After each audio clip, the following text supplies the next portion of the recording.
No episódio de hoje, você vai rever as principais matérias que foram destaque em 2025.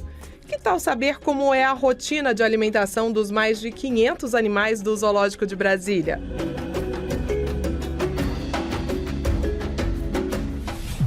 De repente eu avistei a garota do lugar.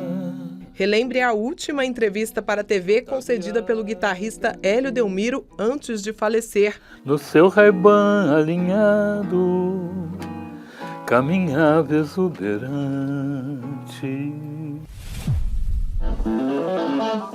E reveja como outro guitarrista de sucesso abraçou também a carreira de luthier aqui em Brasília.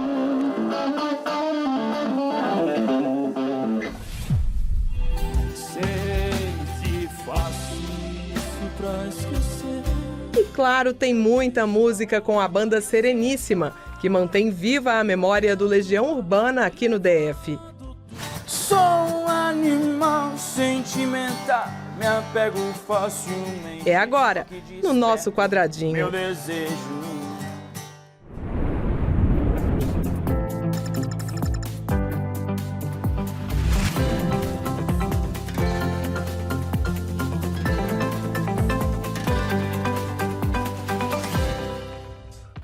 Mais de 1.000 quilos de comida por dia e no cardápio as preferências e necessidades de cada animal.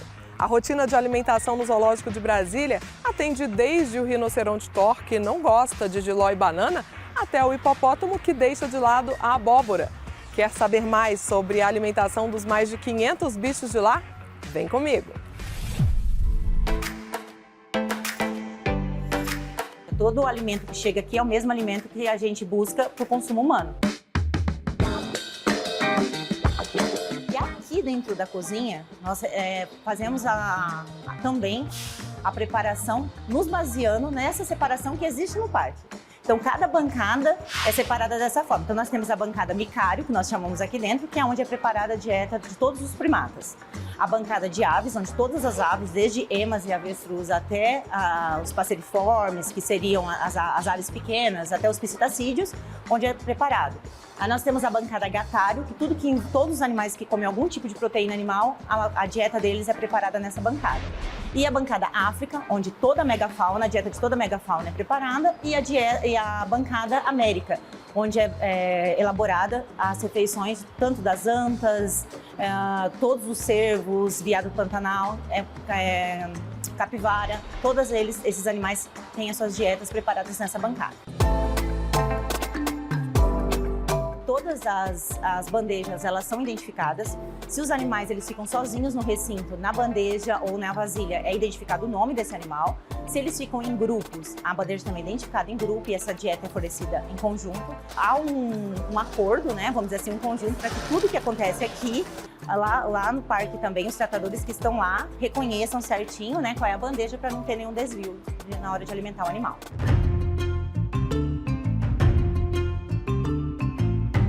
Para balancear essa dieta é levado em consideração a fisiologia digestiva desses animais, toda a parte de idade, sexo e particularidades do próprio animal, né? Como se esse animal, por exemplo, está lactando, se esse animal está gestante, né? Qual é a fase que esse animal se encontra e também se ele está passando por algum procedimento veterinário.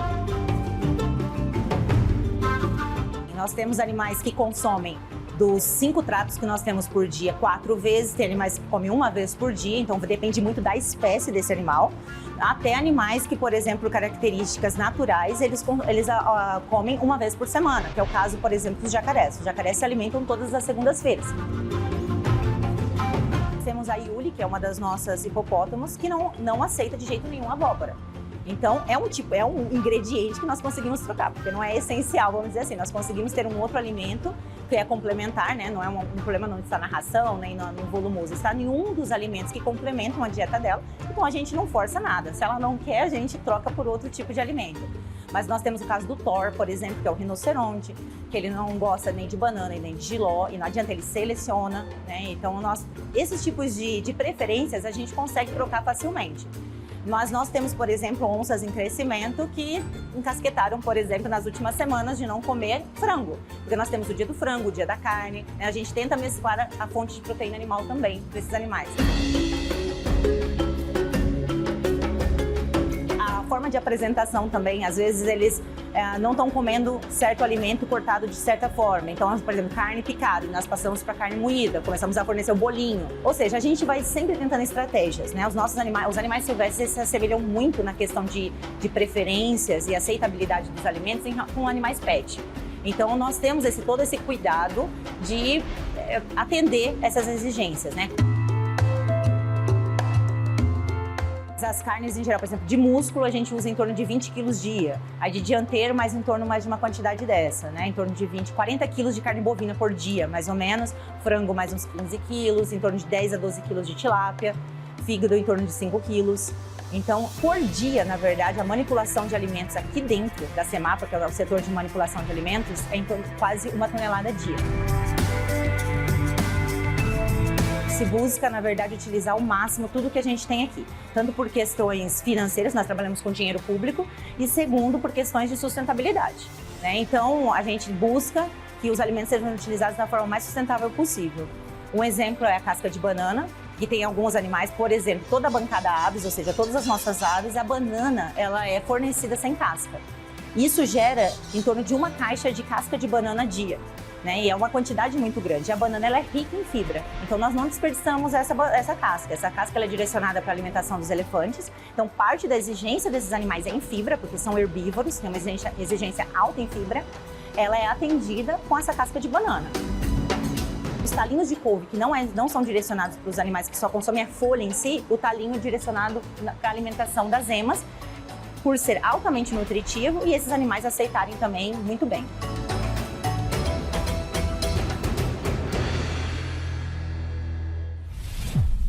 O guitarrista Hélio Delmiro tinha mais de 60 anos de uma carreira de sucesso quando nos deixou em junho de 2025. Ele tocou ao lado de grandes nomes da música brasileira como Elis Regina e Milton Nascimento. Nós gravamos uma entrevista com o Hélio em fevereiro e, em homenagem ao mestre e seu eterno talento, reprisamos agora esse bate-papo.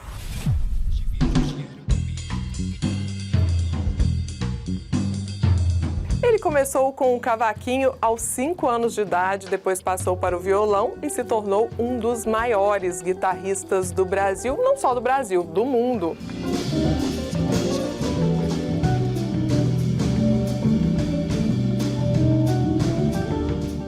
Não é isso? Estamos aqui. O Brasil é pequenininho. Recebendo o senhor Hélio Delmiro. Muito bem-vindo ao nosso quadradinho. Muito prazer, Dani. É um prazer muito grande estar aqui. Maravilha. Vamos começar falando então dessas primeiras influências, né? Quem te influenciou em casa? Foram os irmãos que presentearam o senhor? Pois é, esse cavaquinho foi um cavaquinho que estava jogado num canto lá, minha família toda musical. E eu peguei o cavaquinho, consegui tirar Aquarela do Brasil naquela corda só, com 5 anos. E aí já veio esse interesse? Dali eu já comecei a passar interesse pelo violão, mas meu gosto musical era bem tradicional. Eu gostava dos boleros, minha mãe cantava muita música cozinhando, ela cantava bonito. Eu ia aprendendo, eu ia ouvindo aquelas coisas.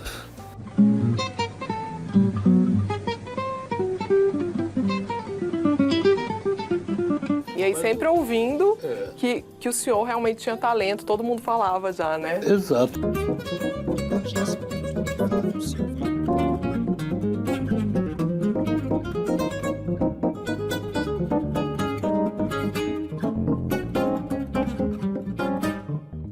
E o senhor trabalhou muito essa questão da inovação mesmo, né? Essa fusão de estilos. Porque aí eu comecei, o Carlinhos tinha uma guitarra, e as pessoas iam ver eu tocar, porque eu tinha 14 anos só. E eu já tocava um repertório grande. E começaram a me chamar para fazer bailes nos clubes, que eu peguei o tempo que tinha muito baile nos clubes, né? E com músicos profissionais. Como é que se deu essa evolução? Justamente isso. O senhor era muito novo, né? Ainda com 14 anos, mas depois passou a tocar com grandes nomes, né? As parcerias ali. Tocou ao lado de Elis Regina, grandes nomes mesmo.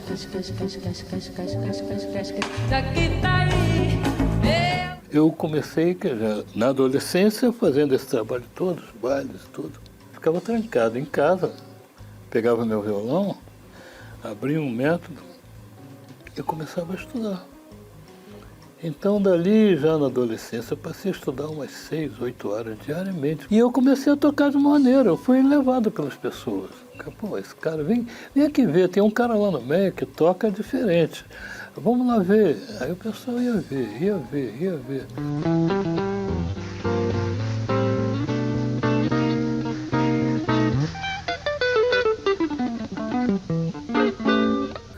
Eu acabei fazendo um próprio conjunto. No tempo da Jovem Guarda, eu tocava no programa Rio Jovem Guarda, que eu abria os programas do Roberto Carlos com o meu conjunto de iê. Então eu abri um leque de conhecimento, ao mesmo tempo que aos domingos eu ia para o clube de jazz. Aquilo virou uma vitrine para mim. Aí começavam a me chamar para gravar, para no meio do canto, na parte que a cantora deixava para a orquestra tocar, então tinha solo meu. E fui crescendo ali, crescendo. Eu acabei com 200 itens da discografia brasileira, com essas participações. E nesse caminho, o cara que tocava contrabaixo comigo, que eu vi começar, que era o Luizão Maia, que era o baixista da Elis, ligou um dia para mim me oferecendo se eu queria tocar com a Elis, se eu conhecia, se eu queria tocar. Falei, claro. O amor é como a rosa num jardim, a gente cuida, a gente olha, a gente... Até que o Luizão me convidou para fazer um teste, me apresentou para Elis. Pronto, aí começou. Eu sei que vou te amar até o fim da minha vida. Eu sei que eu vou te amar até o fim. Eu vou te amar até o fim da minha vida. Eu vou. Mas depois veio o Bituca, o Milton Nascimento. E eu já tinha um disco próprio gravado. A coisa foi crescendo, naturalmente, sem eu querer.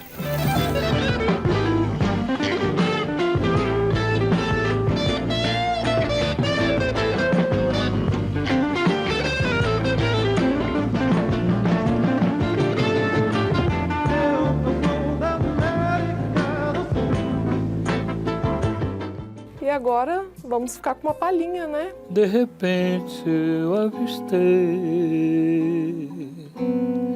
a garota do lugar, ataviada, ela estava radiante.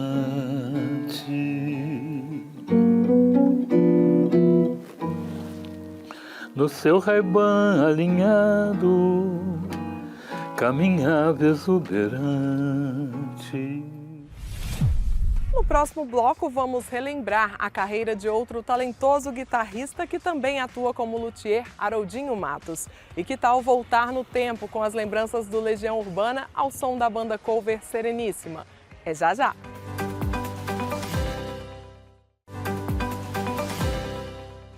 O talentoso guitarrista Haroldinho Matos construiu sua carreira como músico aqui em Brasília e depois de um tempo abraçou também outra profissão, a de luthier.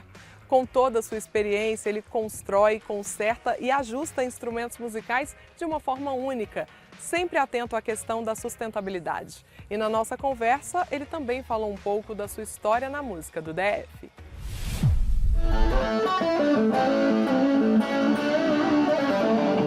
Como músico, né, eu comecei com Mel da Terra, profissionalmente comecei com Mel da Terra aos 13 anos de idade. E de lá pra cá eu nunca parei, uma carreira bastante agitada, gravando discos com muitos amigos, como Renato Matos, Adriano Facchini, Renato Vasconcelos. Depois eu passei uma carreira solo, no qual tenho 3 CDs lançados, estou preparando já um outro. Gravei com... Aí teve uma Oficina Blues, que é uma banda também que a gente tocou muitos anos, uma banda de bastante conhecida em Brasília. A música é totalmente importante assim na minha saúde. E em primeiro lugar, ela que realmente foi o que me trouxe até a luteria. No início mesmo, eu nem tinha a ambição de ser profissional nessa área. Eu comecei a mexer com isso para consertar os meus próprios instrumentos, porque não tinha luthier aqui no início dos anos 70, e eu tive que assim, me arriscar, né? com os meus instrumentos. E com o passar dos anos eu comecei a ajustar instrumentos dos amigos, de colegas e tal, e aquilo começou a tomar um vulto assim maior. E chegou um momento em que eu acabei indo trabalhar na Washburn do Brasil, que tinha uma sede aqui em Brasília, depois virou a Condor. Eu trabalhei 6 anos na Condor também, e aí eu me profissionalizei assim mais nessa área, na verdade. E nessa época mesmo eu construí minha primeira guitarra. Quando eu construí a primeira guitarra, eu me senti mais seguro para me dizer assim, luthier, me chamar luthier, porque aí eu passei por todo o processo, né, do começo ao fim, e é aí que comecei a vislumbrar a ideia de vir aqui para esse espaço onde eu estou hoje.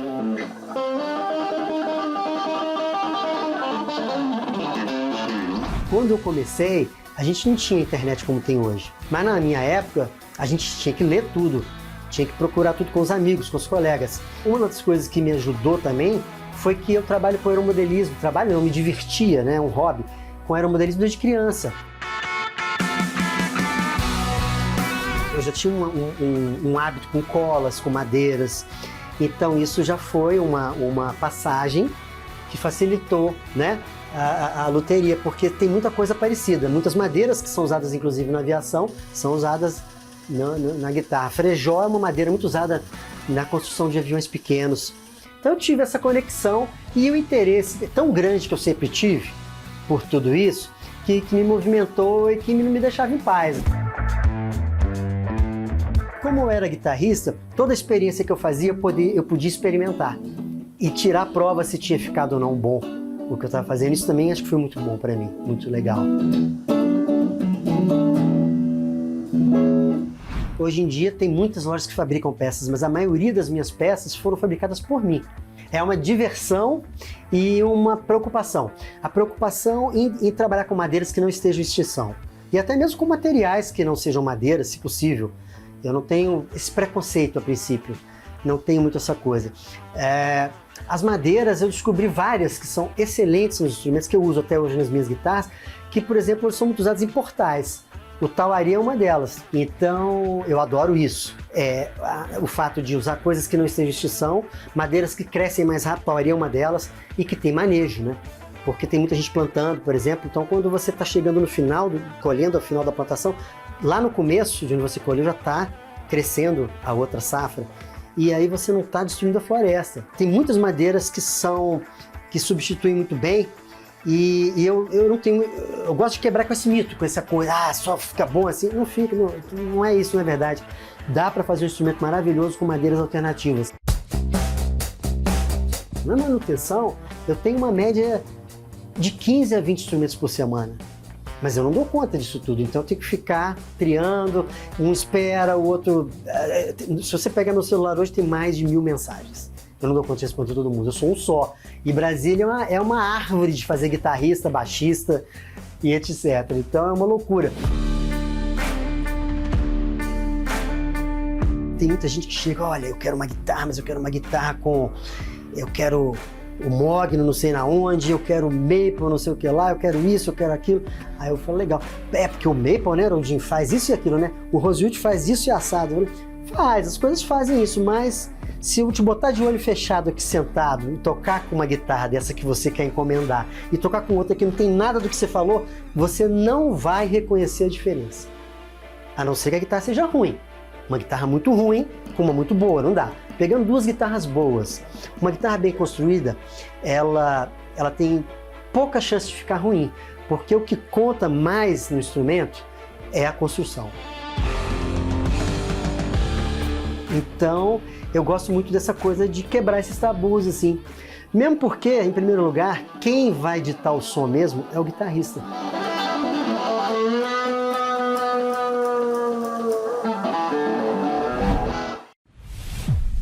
Na década de 80, grandes bandas de rock surgiram e se destacaram aqui na capital. Entre elas, claro, Legião Urbana, que inspirou inúmeros músicos pelo Brasil. Aqui no DF, a banda Sereníssima nasceu em 2020 e desde então encanta o público, lembrando os principais sucessos de Renato Russo.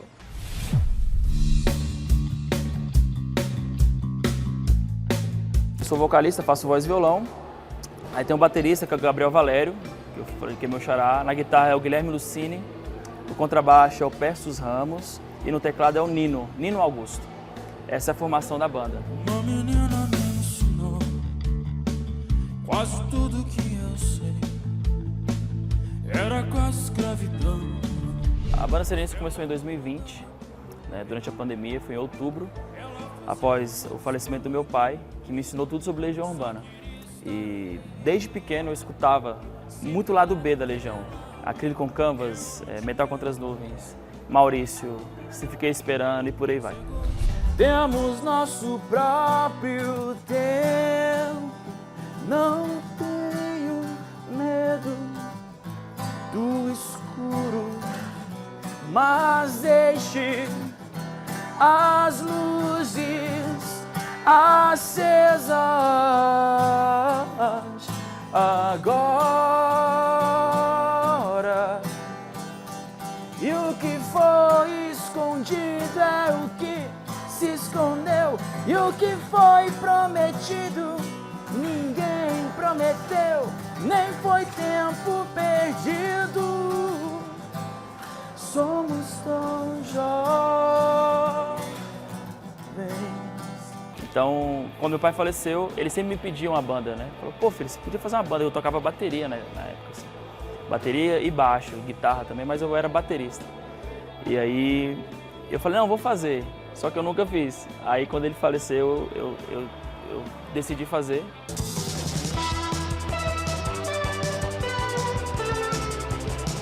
Era algo bem distinto do que é hoje, né? Do que a gente faz hoje. Eu tinha um conhecido de um estúdio. Falou, pô, eu sei tocar muito Legião Urbana, cara, vamos fazer. Aí eu conheço um baixista aqui, conheço um baterista ali. A gente fez um ensaio de máscara. Fizemos, na verdade, 2 ensaios. E aí, a partir disso, a gente cantou. E nosso primeiro show foi lá na Samambaia, foi um pub lá na Samambaia, bem underground, assim. E eu falei, não vai dar ninguém, vai ser mais ou menos. Mas foi lotado, a galera respeitou todo o momento, mas foi bem legal. E eu percebi o quanto a Legião Urbana era importante e faz falta no nosso cenário cultural, né, do rock brasileiro, principalmente. Um dia eu pretendo tentar descobrir o que é mais forte, quem sabe mentir.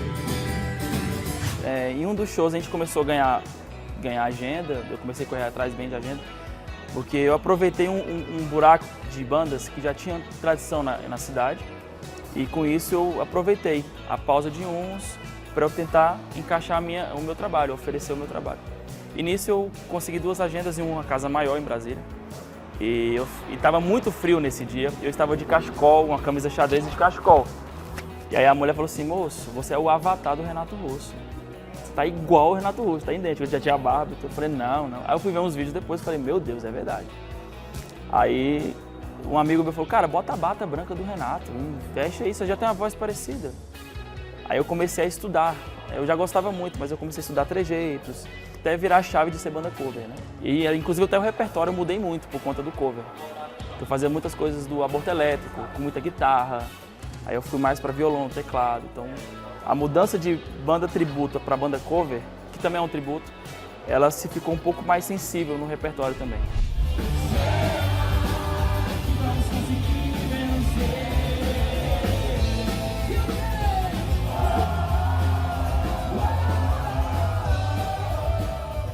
Eu acabo nem tendo mais que oferecer show, o pessoal já fecha praticamente o ano inteiro. Tem casas que eu toco em Brasília que eu fecho de janeiro a dezembro, uma vez no mês. Mas a nossa agenda é de no mínimo duas agendas por semana, 2 shows por semana. Sou um animal sentimental, me apego facilmente ao que desperto meu desejo. Tente me obrigar a fazer o que não quer e cê vai logo ver o que acontece. Então a nossa agenda é bem extensa, temos viagens, tem feito São Paulo, Minas, a gente foi pro Goiás agora, Cuiabá, Macapá também, tá rodando legal agora. Aqui no Espaço Renato Russo a gente teve um show, e me lembra muito, um menino chamado Murilo, tinha 10 anos, ele cantou todas as músicas. Então eu falo, a Legião não vai acabar, a Legião Urbana não acaba. Ela é atemporal, ela é eterna, eu acredito que seja uma banda que vai ficar por gerações e gerações e não vai acabar. Sei se faço pra esquecer. Eu deixo a onda me acertar e o vento vai levando tudo embora.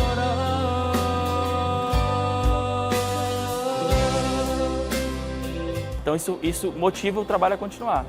Então a banda Sereníssima ela tem uma força muito interessante nesse sentido de você sempre tentar reinventar. Ter o privilégio de morar em Brasília é esse. Poder ir para os Três Poderes, ou então para a Colina, ou então para o prédio do Renato Russo e ver que ele andava aqui, que compôs várias canções, como Faroeste Caboclo, como Que País é Este, e várias coisas desse sentido que eu falo, cara, eu tô aqui, eu posso aproveitar. Eduardo e Mônica voltaram pra Brasília e a nossa amizade dá saudade no verão. Mas só que nessas férias não vão viajar, porque o filhinho do Eduardo tá de recuperação.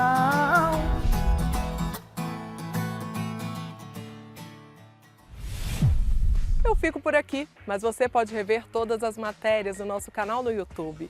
Aqui na Câmara Distrital você acompanha sempre o que de melhor acontece na nossa cidade. Continue com a gente até o nosso próximo encontro. Tchau!